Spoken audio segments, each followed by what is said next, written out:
Hello and welcome to That's My Purse Pod, the podcast all about King of the Hill. I'm Jason. And I'm Jimmy. The magic question I ask every time, and I will never stop asking, how was your past week? My week's been pretty chill this week. I am in the process of trying to reorganize everything. Like, I'm trying to clean my area up. So I'm almost at the point where I want to throw everything away and just start fresh. Right. Yeah, that's always a good thing to do. Like I do that every few months. I go through my stuff and try to donate them or figure out where to trash them, or maybe if there's another use I can find for them or something. But yeah, I know exactly what you mean. Yeah, and I don't know when this podcast comes out because I don't remember. I don't know what our recording schedules. We record them all weird. I don't know if you want to behind the scenes thing, but we're in October. It's the spooky season. And I've realized I love scary movies. I love horror. It's like one of my favorite genres. And I realized like I have no spooky or horror like things in my collection. It's mostly just like anime and Power Ranger stuff and board games. So I've been really wanting to add something spooky to my collection. Weren't you going to get those blacklight things? I feel like that would be spooky. Yeah, but they're the Marvel like Funko Pops.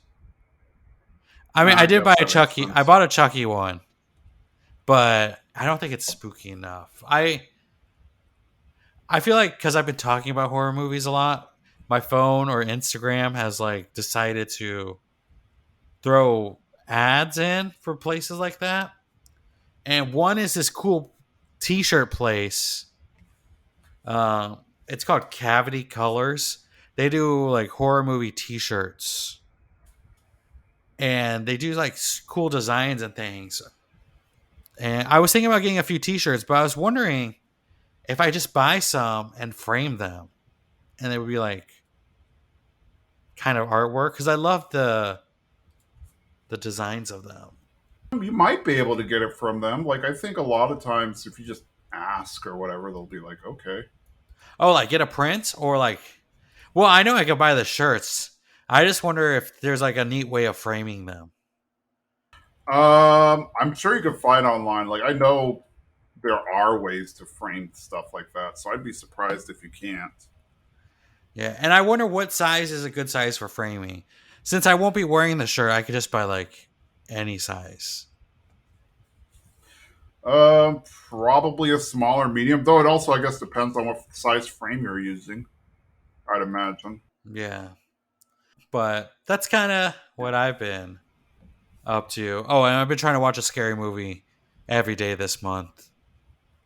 Some hits, some a lot of misses though. But that's basically what I've been up to. What about you? Playing with my Steam Deck, playing a lot of games that I didn't realize were on Steam that I haven't played in, gosh, a long time, almost dating myself a little bit, almost 15, 20 years when I was like in high school, middle school. So it's like, yeah, I'm playing a lot of old games that I didn't realize were on Steam, and it's been pretty fun. Hanging out with friends, obviously, that's, my life, I wouldn't say super mundane, but, I tend to live a pretty chill life, especially during the weekends, and then have friends over when I can. Hmm. But yeah, one thing I am trying to do is clean up more. Like I'm trying to before I come visit in a few weeks or whatever. I'm trying to make sure I've got what's the word I'm looking for. Everything clean, I guess. Before I leave, and then that way it's one of those things where it's like I like when you come home to a clean house. Let's put it that one. It's just yeah. Coming home to not having to do anything after a vacation is the best. Yep. Oh, I had a terrible experience. Actually, it was earlier this year. I came home to the vacation and I was like, "Oh, cool! It's vacation time. I'm going to be able to or it's end of vacation time. I'm coming home. It's going to be great. Uh, and yeah, the world had other plans for me because when I got home, the sewer had backed up, so I had to Oh, call a plumber, and it was like already like 9 or 10 at night, so I had to get a 24-hour plumber, and yeah, I was not. Let's just say I was not the happiest person that day. oh, that doesn't sound. Man, that sounds horrible. I'm so sorry for that experience. Yeah, it's all right. It happens. I mean, I wish it didn't happen, but yeah, it's one of those things. Oh, I'm so ready to just have an easy night out, and I guess some or not easy night out, but easy. Come home, take a quick shower, go to bed, all that stuff. But nope, did not happen. When you come back, okay, funny story, but I'm going to ask you a question first. When you come back from a vacation, when do you unpack? Depends on when I come back, morning versus evening. Because if it's morning, then I'll like unpack most of the stuff so that I can do laundry. If it's in the evening, I'm just like, it can wait till tomorrow. Okay, so within a day. Yeah. Okay, so I usually do that, but I guess on one of my trips I forgot because if I'm staying more than a week or so, I'll bring a check bag and a carry on. So I had my carry on and I ended up filling that with clothes because I was bringing something else on my check bag. Well, I usually don't do that. I usually keep my clothes checked. So I guess I forgot about my carry on. I just threw it in the closet. Uh So my huh. last trip, I was like, gotta pack my carry on. And I opened it and I was like, that's where all the shirts I've been looking for have been. And it did not smell well. I have not had that happen yet. I have, well, not like a lot of shirts. I've had it happen with maybe a few items where I'm like, oh, I totally Oh, where was this? Oh, I totally forgot that I had this item. Or oh, that's where it wound up being. And yeah, I was definitely just sitting there in my suitcase for God knows how long. Yeah, I just forgot about it. But then I was like, man, I've been looking for this shirt. Um, it's one of those weird shirts that like keeps you cool when it's hot. Uh-huh. And I was like, I thought I threw it away or I donated it, but nope, it was just in my carry on for a few months. That's well, hey, at least it wasn't gone. Nope, it was still there, and I was like, I'm gonna just throw these in the laundry and like wish, like hope the best. Like nothing was like there wasn't mold or anything growing, so I was like, I think we're in the good. Yeah, just throw it in an extra cycle, or yeah, that's probably what I would do. Just throw it in an extra cycle, or throw on an extra rinse or something. That's would probably, as long as it's not moldy, that should take care of everything. Yeah, so that's kind of what I guess not. That's what I've been up to. That's my horrible unpacking story and traveling story. Well, yeah, that's hopefully. I mean, as long as you get home in one piece, like everything else can be dealt with. So it's not terrible, but still stinks. Oh man, okay. Sorry, I keep interrupting or something. But before we jump into the episode, I don't think you follow Duff Goldman on Instagram. You know who Duff Goldman is, right? I feel bad for not knowing. Is if it's like a newer guy, then I don't feel as bad. If it's a guy who's been around forever, then I feel terrible. He is the ace of cakes. I don't know if you ever watched that show on Food Network where he makes the really Oh weird yeah, cakes. I do not. But what that's who it is. But he posted some cans of wolf chili on his Instagram page the other day. And he said that he was watching a King of the Hill episode where Hank says wolf chili, wolf brand chili. And he was like, I've never had that before. And his wife went and bought him, like, found some wolf chili for him to try. And it instantly made me think about the podcast. I now there's a small part of me that hopes that he uh that he heard our podcast after the fact and is now a fan. Like, oh, By the way, I discovered this. I discovered this great podcast that talks about King of the Hill. Yeah, because we did do the episode where we talked about Wolf Branch. Yeah, like that's one of the few things in King of the Hill, like one of the few brands that they actually go out of their way to talk about, like because they use like the fake brands, like not there's no Walmart, it's Megalomart, and it's Wants a Burger, not Whataburger, and we never see like Weber Grill, it's Wagner Grill and stuff, but this time he's like, oh, Wolf Brand Chili, an actual thing that exists in the world. Yeah, I do wonder if they were like Mike Joe was like, it has to be Wolf Branch, like it has to be Wolf Branch chili. It just has like we can't not do that. That's like that. I didn't even know there were other brands of chili. Are there other brands of chili? Oh, of course there are. I don't know that. I don't know if there are. Also, pro tip: if you make your Velveeta cheese dip, have you made the cheese Velveeta cheese dip with the Rotel like diced chilies and tomatoes? Not in a long time, but I know what you're talking about. Yes. If you throw a can of Wolf Brand chili in there, it's so good. Like just mix it in with all the other stuff. It's so delicious. You're never gonna make it the regular way ever again. All right, now I'm gonna have to try. Now you're giving me something else I have to try. Yeah. Well, that's all I know about that stuff for now. I mean, we can talk about all of Hank's favorite things, but and Wolf Brand Chili, but maybe we should also talk about this latest episode where I don't know. I guess Peggy could have written an article about how to clean Wolf Brand Chili out of your clothes in this one. I mean, I don't think she would know how to, honestly. That's true. But she could still write it. She if she doesn't Yeah. kill us all. She doesn't kill us all. Well, let's get into the episode then before we give away too much. Yes, this episode we'll be talking about Bystand Me, which is season 10, episode 2. And it is one of the few times we see Peggy doing a career that isn't substitute teacher, which I find interesting because I think she's substitute teacher for the most part through all the early seasons. And then in the later seasons, they experiment with her doing other things. And in this case, they have her working at a newspaper.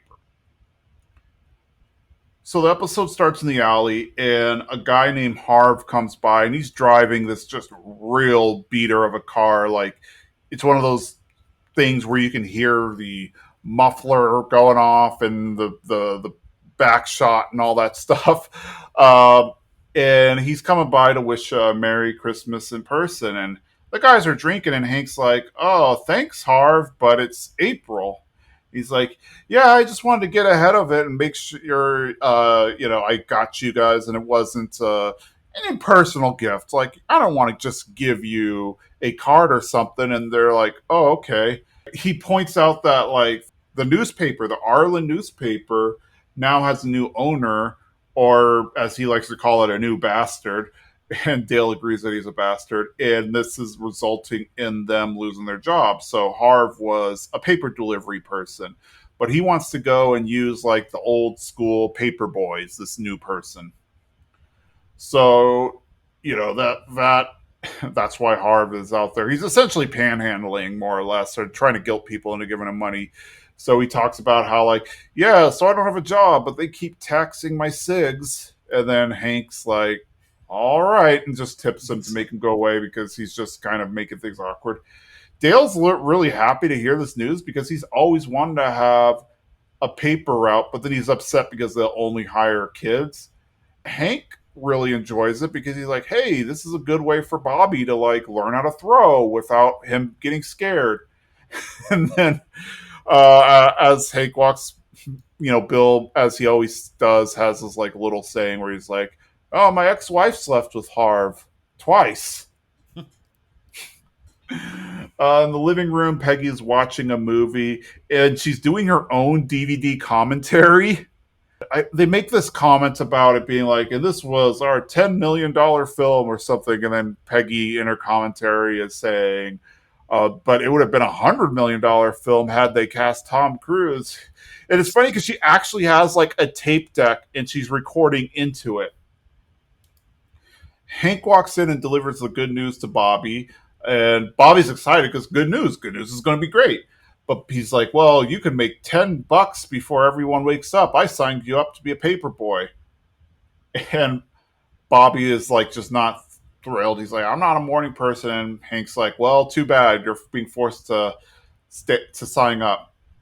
Peggy is happy to hear because Hank dropped the fact that there's a new owner, and Peggy is like, "Well, that's great because there's new owner, new leadership. Maybe I can successfully pitch an idea to the newspaper and not get shot down." She's like, "Also, this can be a great creative outlet. I can stop doing these DVD commentaries that, let's face it, only you will hear." Which is kind of, honestly, to me, that is very unlike Peggy Hill. Because normally she would, like, totally believe that she is going to be the like one day everybody's going to listen to this. Though I do feel like because she's moved on already, like it was that quick of an instant that she's like, I've already got my sights on the next big project. She's like, we're dumping this idea. I'm going to whatever's next. So she's like, I she's willing to make fun of herself a little bit. Though I do want to listen to all those commentaries. That is a good point. Like, how many of those has she made? It was that like a brand new hobby, and that was the only one she made because she does give Hank the tape deck and says like, "Here, now this one is like an original collector's edition," which kind of indicates to me that she hasn't done a ton of them. Because if she has like 30 of them or 50 of them or whatever, I guess you could still say that they're rare, but not in the same way. But if she's only done the one, so maybe that's why she was so quick to give it up because she was just like, I don't care anymore. Yeah. And I like how she doesn't script them out. She's just like, I'm just gonna like whatever's on the top of my head. Stream of consciousness. Yep. Yeah, that is exactly how she behaved. Which, of course, I can't really blame her because I guess that's just how she is. But hey, now she can work at the newspaper, or at least she can try. We go to the Arlen Bystander. There's like a line of kids signing up to be a paperboy. Bobby asks Dooley if he's being forced to sign up, and then Dooley, as always, responds in his very monotone, "I'm building character" voice. I just love Dooley because he always responds like that with just like a monotone voice. Like he just could care less about anything that's happening. Dale comes up and he has like a backwards baseball cap and one of those razor scooters, and he's trying to pretend to be a kid. It's like that meme, the fellow kids meme that we see with Steve Buscemi trying to pretend to be a kid. So it was very much like that. And his name was like, "Oh, I'm Sparky Wilson, and my mom just divorced, just divorced. We're the new kids in town." And Dale's eventually realizing that like nobody's buying this. Dale's really upset because he can't do the job, and Bobby kind of picks up on that. And Bobby's like, "Man, my dad wants me to do this, and I don't want to. And you want to do this, but you can't." And that's kind of when Bobby and Dale, or at least Dale, comes up with a good idea. He's like, "Hey, I know. How about I just do the route for you?" And Bobby's like, "That sounds like a good idea, but you know, if my dad sees me in bed in the morning, he's going to know something's up." So Dale's like, "Well, you can just sleep in the Bugabago," which is what he calls his the van that he uses for Dale's dead bug. And at first, Bobby is reluctant and has no interest, but then Dale's like, "Fine, there's a whole line of kids here. I'll find somebody else." And then Bobby's like, "Okay, okay, you have a deal." Did they ever talk about how the money was going to get split, or is it just like Dale really wants to do this?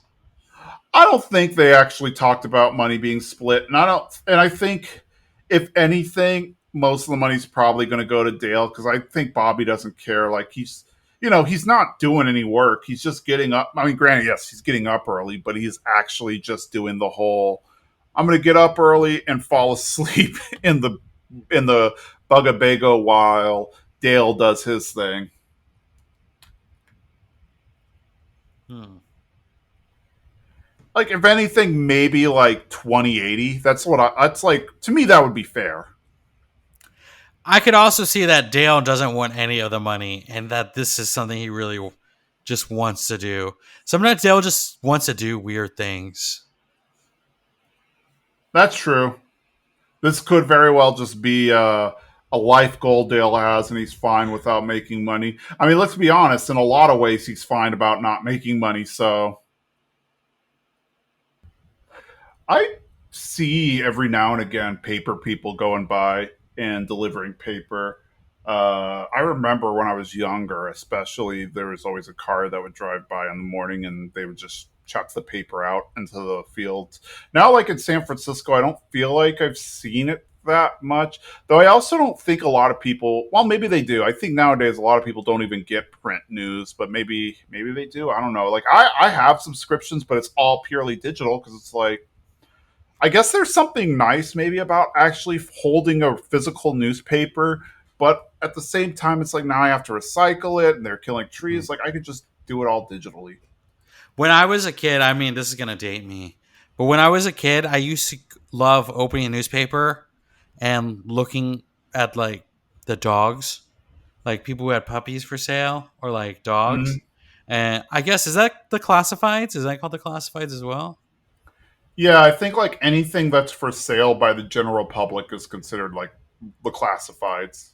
Yeah, I used to always like that was my favorite thing because we didn't get a dog, but I liked imagining what dog I would get through these things. And if there was like a free one, I'd be like, "Mom, Dad, here's like a free dog."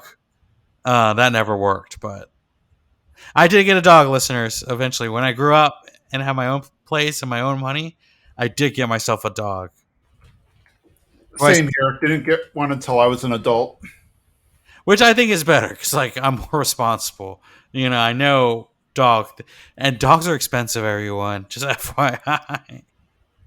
Yeah, there's no such thing as a free dog. You're going to, maybe the acquisition of the dog is free, but you are going to be paying for them for a long time. Yes. Hopefully, they live a very long time. So, Yeah, I mean it's not a bad thing. I mean oh it's no, it's no, definitely worth having them, but be prepared. Be prepared for that when you're going to get a dog that you're going to have to take care of them and they're going to yes. cost money. But I did enjoy reading a newspaper when I was a kid. I read the comics. That's about it. Every Sunday. Kathy, the Kathy, Kathy, Foxtrot, Zips, Garfield. Peanuts, all that stuff. Yep. Yes. So we're back in the kitchen. Peggy is wearing what she calls her lucky shirt. She figures like, oh yeah, this is going to bring me good mojo, and I'm going to get that job because I've got a meeting with the editor today, the editor in chief. And Hank's sitting there reading the paper, and he's really happy because he's like, it gets key to him. It's kind of this circle of life thing. He's like, oh, this is going to be so great because you'll write the paper, Bobby will deliver it, and then Lady will bring it in. Lady Bird will bring it in. So yeah, it's pretty funny. So we cut over to the Soup and Noofs and Phones place, and Min and Con are getting ready to do the New York Times crossword puzzle. This is pretty much their thing. It seems like, though we never really see it in any other episode. Uh, they hear Peggy yell all of a sudden, like an "oh crap" or kind of thing. Min steps outside to ask Peggy to be quiet, and she's like, "Oh, I spilled coffee on my shirt, and I got the big interview there." And she's like, "Well, big deal. Just remove the stain." And she's like, "If I knew how to remove coffee from silk, I would." And so Min's like, "Oh, a housewife who can't clean. I wonder why Hank keeps you around." And she's just like, "You're not helping." And it's like, just soak the stain in lime juice and dab. And Peggy's like, I don't have time for this. Let me just wear my funeral shirt. She goes to the bystander, and we see her in her funeral shirt. Like, it's obviously not. dress wear, like what you would wear in an office or anything. It's black and it's a little more decorative. Like it has these very puffy arms and stuff, but I guess it doesn't really matter. Like the guy doesn't care. Editor in chief is happy to see that she didn't go to J school, journalism school, to the rest of us. And he's like, that's great because, I want somebody who has like a homespun wisdom from living life and stuff. So they want Peggy to do a helpful hints column, not really in the vein that she wanted. Like she was hoping, like, oh, helpful hints, like what movies to see or what restaurants to check out. But no, it was more like how to clean things. And Peggy is not thrilled. You can kind of tell she's not thrilled, but it's also going to get her into the newspaper, which is her ultimate goal. So she's like, oh, well, would you believe me that this shirt had a huge coffee stain earlier today? But then I remember what my pappy once told me, soak it in lime juice. And so she winds up getting hired. And it's funny because the guy's like, oh, hey, do you know how to get newspaper ink out of a white shirt?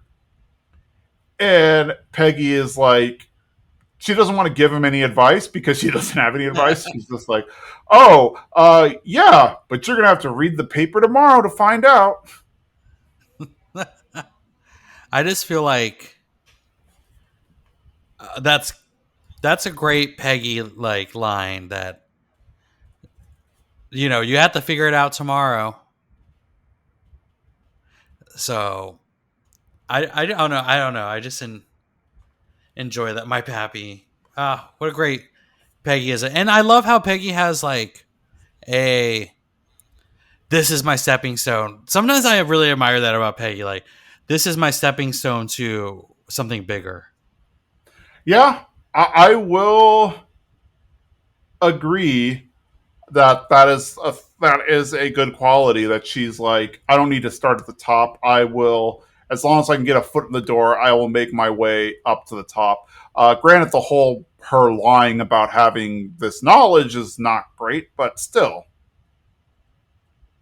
I mean, I don't, well, yeah, she is lying about the knowledge, but she will obtain some, right? Hopefully. yes, yes.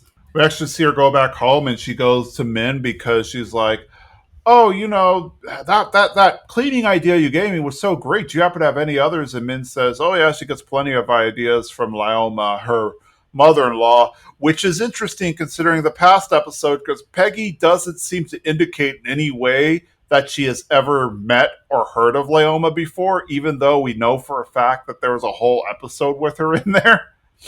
Uh, but anyway, I guess one of those stupid continuity things with the later seasons.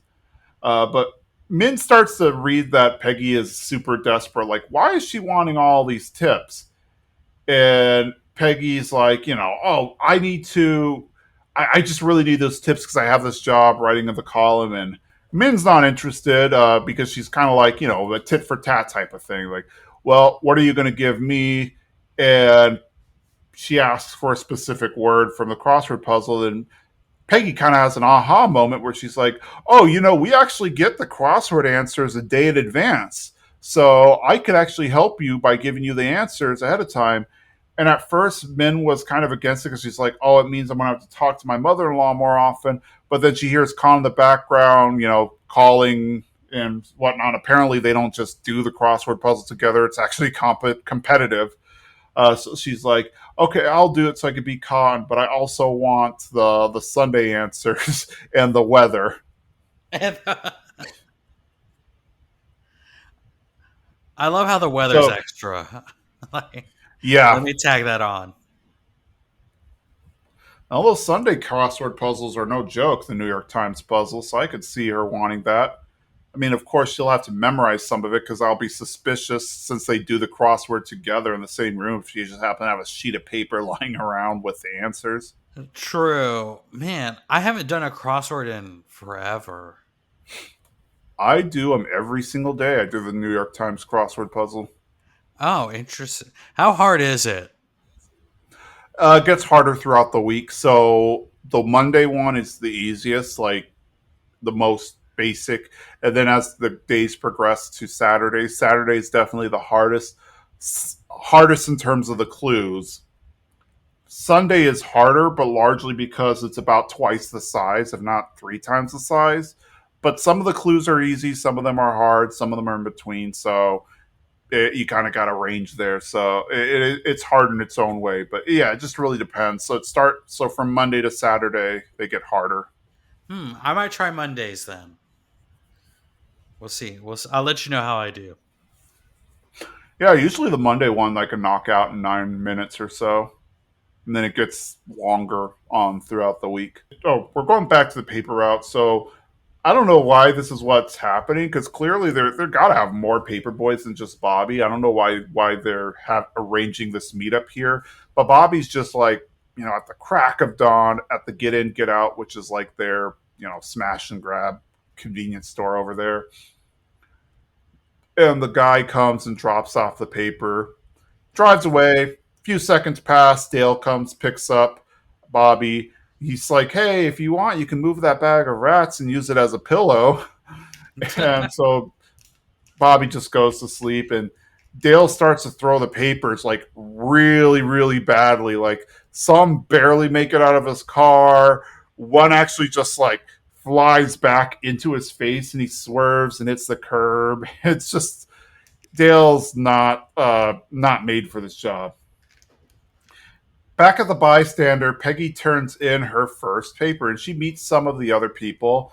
Bob Jenkins being one of them, and he's kind of giving her the business, if you will, and he's like, oh, if he talks about how he took not he talks about how in the past the editor took the paper into the bathroom, and that could or could not be a good sign. If he comes out and he's happy, or if he's holding it, then that means that he liked the paper. And he's like, but he could be a tough guy. Like that's how I lost my eye. So he actually has an eye patch, and he's like, he threw a paper at me and I caught it with staple. But then another employee comes up and he's like, oh no, he actually had a brain tumor and they had to remove his eye to get to it, which I kind of like the staple answer better, but okay. But he comes out of the bathroom holding the column, so it's good news. And Bob Jenkins, our one-eyed, kind of guy giving her the business, is like, "Hey, yeah, let's all take you out. New person drink." So they go to this bar called the Lifeboat, and I get the idea that this is like a normal hangout for media people because they get there and they see the Channel 84 news crew there, and they're just hanging out and drinking. So they kind of make barbs at each other. So they're like, "Oh, let's see if you can order a drink without a teleprompter." It's like, "Oh, I can't. I bet your users can't wait to read about yesterday's news tomorrow." And they kind of go back and forth. Nancy is there because she's the weather girl. I think at this point she's actually the an anchor because I know she makes a few transitions throughout the series. Either way, she still works at Channel 84. Peggy is like, yeah, I don't know that I could keep up with them. Can you make a barb at me that I can retort to? And Nancy's like, sure. She's like, oh, congratulations on the new job, Peggy. I'm sure all six bystander readers will love your column. And then instead of like doing a verbal attack or whatever, Peggy just splashes a drink in Nancy's face and says, take that, you bleached out tramp. And like everybody's kind of aghast, but then they're like, wow, she has some cojones on her. So they're kind of smiling, and then she just whispers, thank you to Nancy. I do feel like yes, Nancy was probably taken aback, but I don't know if we see in the future. I don't know when all the episodes kind of happen whenever to me now that I've just watched the Yeah. season. But we do see later that like Nancy is a cutthroat person. So Yes. I feel like a part of her could like appreciate this power move from Peggy. Yeah, I guess so. But it also feels like she's not playing by the rules because it's supposed to be like verbal jabs at each other, and then here she's like, "Oh, I can't jab at you verbally or intellectually, so I'm just going to do this." I mean, her crew seemed to like it, so whatever. But still, I feel like Nancy would be upset because it's like, "Oh, you're not like cutthroat, but you're at least you're not playing the game. You're not playing by the rules." I don't think Peggy even understood the rules. Maybe There's a good chance that's the case. She didn't really understand the rules, or she thought, oh, if I can like really go all out on this, then that will wow them. Yeah, I don't. Yeah, I don't think. I think Peggy was like, we're just taking jabs at each other. Like, oh, we're just making fun of each other. Like saying mean things. She's like, Yep. I gotta take this up a notch. Yeah, that could very well be it. We see back at the gas station, Harv is paying for cigarettes with pennies, and because he's like literally counting them out, and he's not even paying for like a pack of cigarettes. He's like buying a loose cigarette, and then he gives them like 2 cents for the state of taxes. They see Bobby. Bobby is like stopped to get coffee or whatever, and he notices that Bobby is like one of the paper boys. So he yells "scab," and apparently that's where all the ex papermen just hang out at this gas station. So they all see him and they chase after him. And he runs and tries to jump into Gribble's truck, but then Gribble drives away. And he continues to run. He's eventually able to catch up, and I guess Harv's smoking has caught up with him because he's barely able to run without wheezing. Dale it drives on the lawn to actually deliver a paper because he gets up to the house and he's like, there's no way he's thinking to himself, there's no way I'm going to be able to throw it to the front porch. So he literally drives on the lawn, leaving the tracks, and just throws the paper on there, and then he drives back. Bobby wakes up and he's like, what time is it? He's like, oh, it's 10:30 a.m. And he's like, what? I needed to be at school at 8:30. I missed my science test. Wait, why do we have extra papers? And Dale's like, I don't know. I'm tired. And he's like, my name's on the route. We need to deliver these papers. And Dale's like, all right, geez, Hank.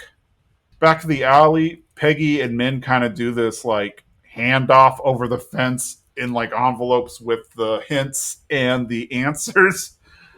We cut back to Hank and the guys drinking the alley, and Hank's saying like, "Oh boy, I think this paper route's good for Bobby. I think his throwing arm's actually growing." And Boomhauer's like, he kind of throws a wet blanket on it all. It's like, that's cool and everything, but he is, he's not a great thrower. Like his paper in his Boomhauer way, obviously, it's like my paper was on the roof, and then Bill's like, yeah, my paper was on Boomhauer's roof too, and Hank's like, huh. Oh, I guess I'll have to work with Bobby on his aim, and then Dale gets angry. He's like, it's not easy being a paper boy, guys. And he pulls out a second cigarette to smoke.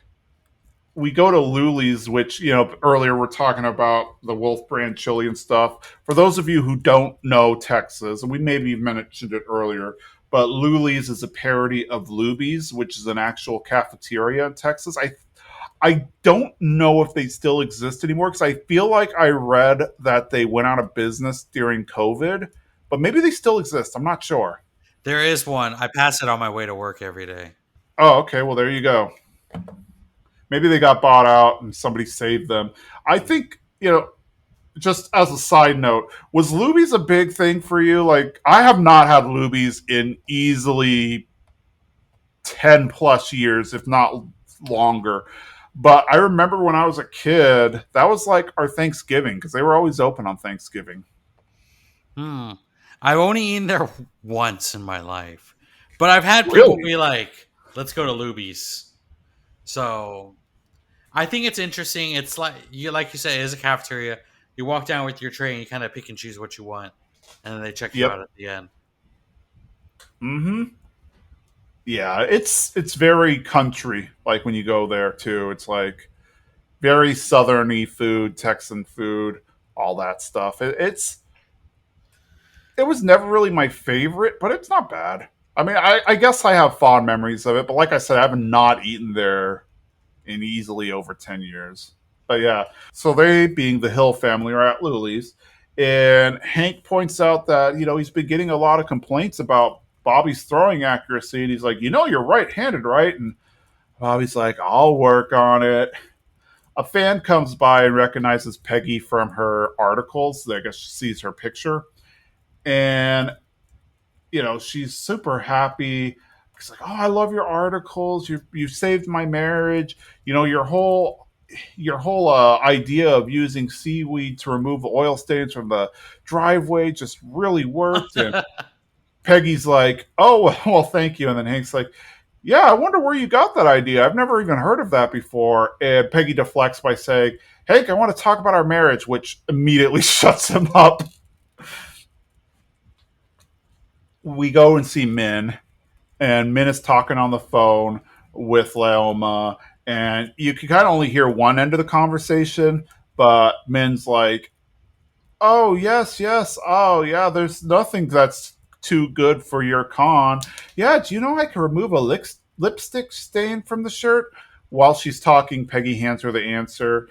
And then I'm guessing Lauma just insults her. And you hear Min say, like, "Oh, no, what do you mean my lipstick reminds you of a Bangkok circus clown?" And they just start to escalate it.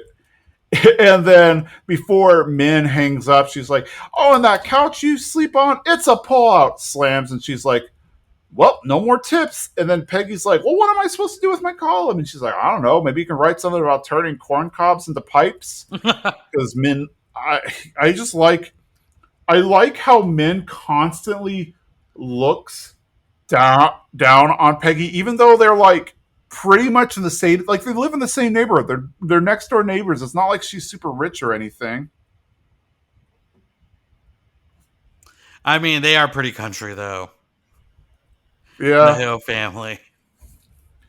I guess, but it's like, what do you expect? You moved to small town Texas. It's not like Arlen is Houston or something, with the big culture stuff. It's a very small town.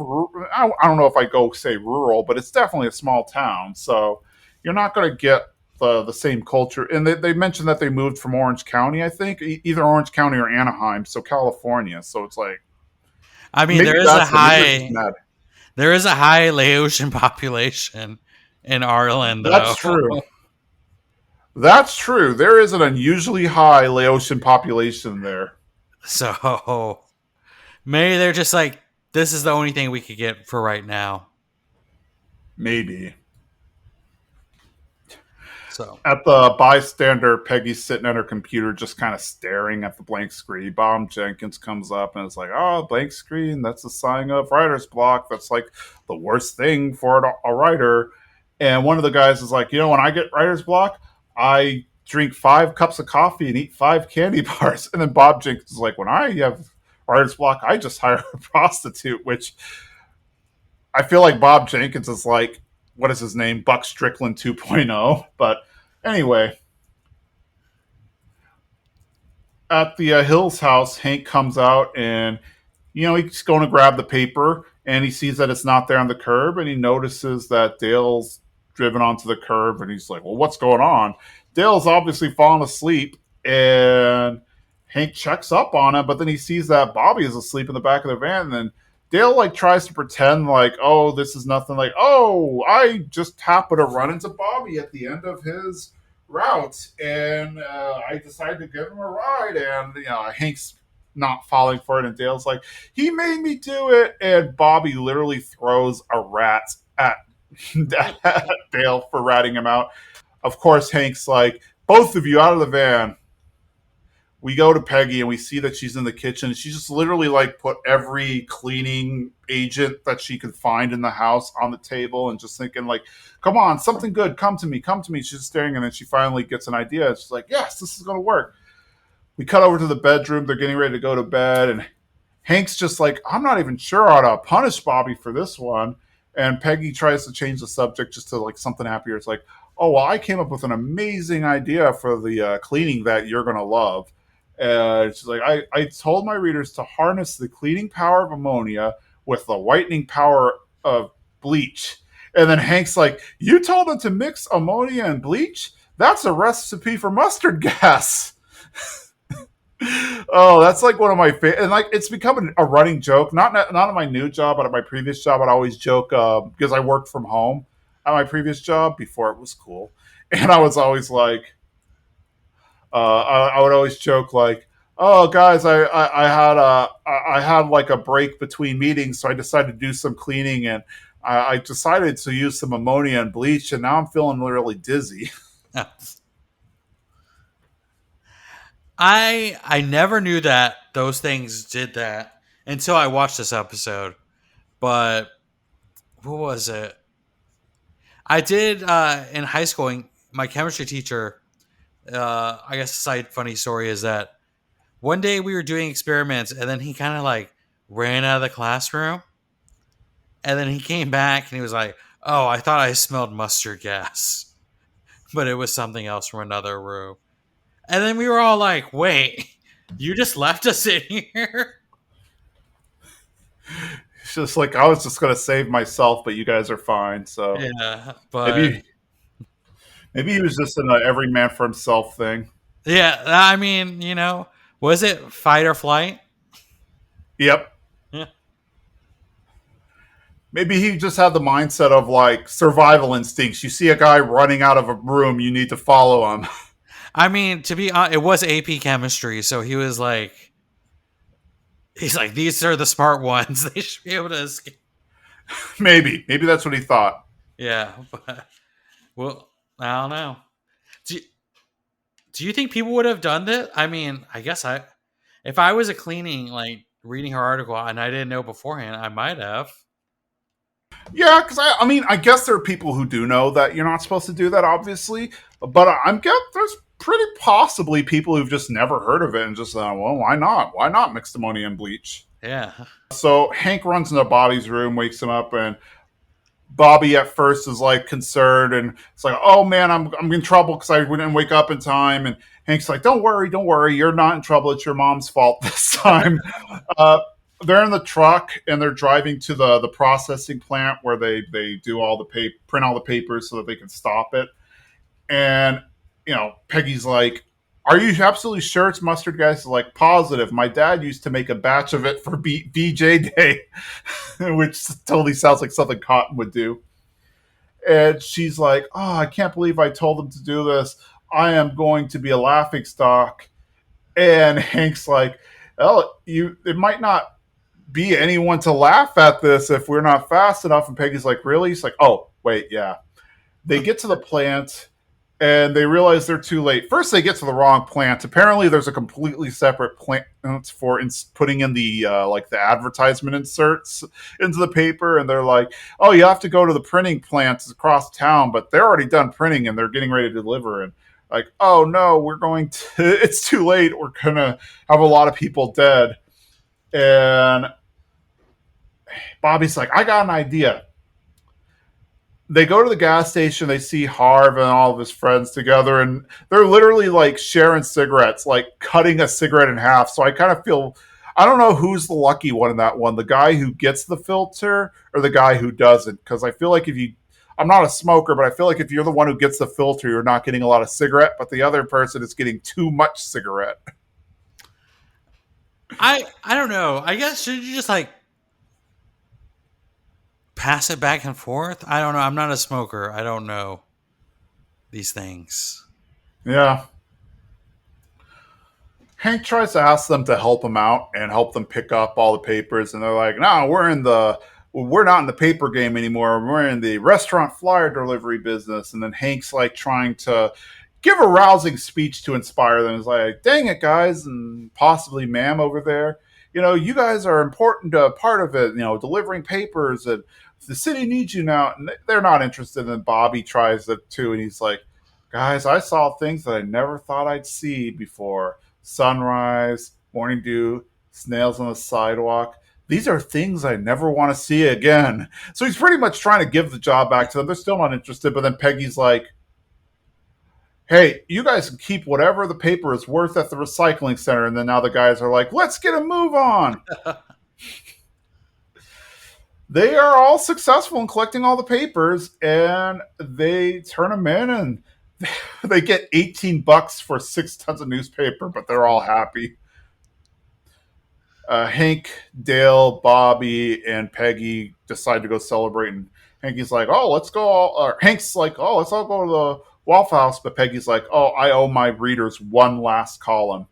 We cut over to the bystander, and the editor comes in and he's like, "Peggy, have you seen the bystander?" And Peggy's like, "No, no one's seen it." Man, he thinks that it's like Channel 84 who's trying to get back at them and stole all the papers. And Peggy admits that it was she who stole it, and she essentially kind of comes clean. And in the article she wrote, she talks about how she didn't care about where she got her facts, and then as soon as she ran out of ideas, she accidentally wrote a bad one, and she's resigning. And the editor's like, have you ever heard of the New York Times? And Peggy's like, apparently they have a tough crossword puzzle. It's like, the New York Times doesn't get all their facts straight all the time. That's why we have a fact checker. In fact, I may have to let her go for this whole ammonia bleach thing. But you have a nice, friendly style, which is worth more than facts. So Peggy's like, oh, I can go back to writing. It's like, for the helpful hints column, no. But you can help me create headlines for these pictures. And he gives her a bunch of pictures, and she comes up with these different headlines. And apparently, I guess she found her like calling at the newspaper, and the episode ends. I kind of want that job to just caption pictures. I don't. I feel like I wouldn't be. I don't know how many pictures go into a newspaper. It's been a while since I've actually counted. Like, would that actually be a paying gig, or would they just like have her as a contractor and give her like $10 per headline or something? I also don't remember pictures having like interesting captions. Most of them were like, "This is from article blah blah blah." Yeah, So, um, maybe that was just like a test. Like they wanted to do other things, like maybe also jazz up the articles or something. And maybe that was just like his test to see her skill. do writers write the headlines or do like someone else write the headlines? You are asking the wrong person. I have no idea how it goes inside of a newspaper. Because then maybe Peggy can write the headlines. Maybe. That's a pretty big job, though. I mean, that's. I think. I think this is the natural progression for Peggy, from substitute teacher to journalist. Yeah, I think that makes sense. That definitely would be a Peggy thing. I mean, it's still in. I mean, it's funny she's not. Not funny. It would be funny if like she were hired to work not for the Arlen Bystander, but if she were like to work for the local Spanish newspaper or something. She It would would not. never happen. It would just be funny. She would not turn that job down. She'd be like, "Yes, I Yeah. know enough Spanish to do this."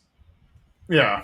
Like she would never get hired, at least not by an actual Spanish newspaper. I could see like maybe the Arlen Bystander hiring her to do the Spanish, but then she's not good at it or anything. But like first of all, I feel like a Spanish newspaper would actually have people who could speak Spanish for starters.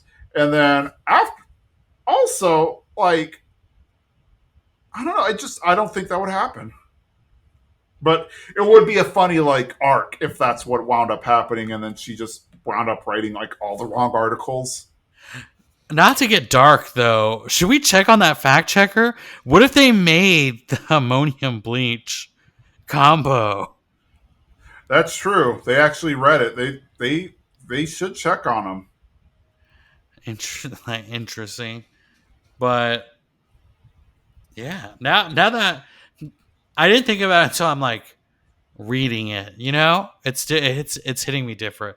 Oh, that poor fact checker. Yeah, we need to get someone out there. I wonder how deadly it is. Like, granted, I'm not going to experiment. I don't really care enough to try, but I do legit kind of wonder, like, oh, how much would I have to take in order for it to like kill me? Like, is it like enough to where it would just knock you down? I don't know. Also, what is Cotton doing with all the mustard gas he's making? Yeah, that's another good point. Like, if he's mixing it up, what is he doing? Like, because mustard gas, it's not, you don't drink it. Like, that's not what makes it deadly. It's inhaling it. So if he's and Cotton just doesn't come across as the type of person who's super careful about stuff like this. So Yeah, I wonder. Like, I don't know. yeah, like I just don't. I could be wrong, but I don't imagine him like wearing a hazmat suit and taking precautions and making sure that his wife and his kid are safe or anything. But I don't know. Like, I feel like there's a whole backstory that Hank just kind of yada yada over. I mean, maybe he's blocking that part of his childhood out. Yeah, maybe it was terrible for him, and that's what he's trying to push out of his brain. Maybe it caused brain damage and he can't remember what happened. Yeah. But hey, I mean, Peggy gets to be at a newspaper, which I guess is something. You know, she's never really indicated wanting to work for a newspaper up to this point, but clearly, well, I guess a little bit she did, because there are those episodes earlier in the season where she writes the musings column, and then there's like when they cancel the column, she actually like buys ad space so that she can have the musings on there again. So she buys ad space just to put the musings on. I guess her idea was like, oh, well, if people start seeing the musings, they're going to want it again, and then they're going to ask the newspaper to keep it, and then there you go. I'll be hired again. But so I guess she does like working for the newspaper, but other than that, you never really hear much about it. But you know, I guess it worked out for her in the end. Yeah, I do figure she was like, I conquered substitute teaching. This is what, I need another challenge. Yeah, that could very well be it. Also, I just think she, wants to try something different. My guess is she's probably hasn't done much substitute teaching for a while. Hmm. I think towards those later episodes and those later seasons, I would have to rewatch again, but nothing's coming to mind of her actually substitute teaching in the later seasons. So, and I think like I mean, maybe they just got tired of having her around. Maybe they got other substitute teachers. I always feel like there was a scarcity of substitute teachers in Arlen, and that's why they always hired her, not necessarily because she was super high quality. Yeah. But yeah, hey, now she's a newspaper writer or a column writer. She's doing something at the paper, writing snappy headlines. Who knows? But we'll get to see more of her in future episodes or doing newspaper stuff and other careers, which we won't really dive into right now because we don't want to discourage you from watching more episodes. Actually, not this next time. This next episode, we're going to do Get Your Freak Off. But after that, we're going to be doing Peggy's Headache, which is actually the episode where she gets the column for musings. Hmm. So that kind of, I don't think we planned it that way, but it just kind of worked out. So, Yeah. but join us next time for Get Your Freak Off, which is a Bobby and Hank's heavy episode. And we get to see exactly how much of a square Hank is. Until then, I'm Jason. And I'm Jimmy. Bye. Bye.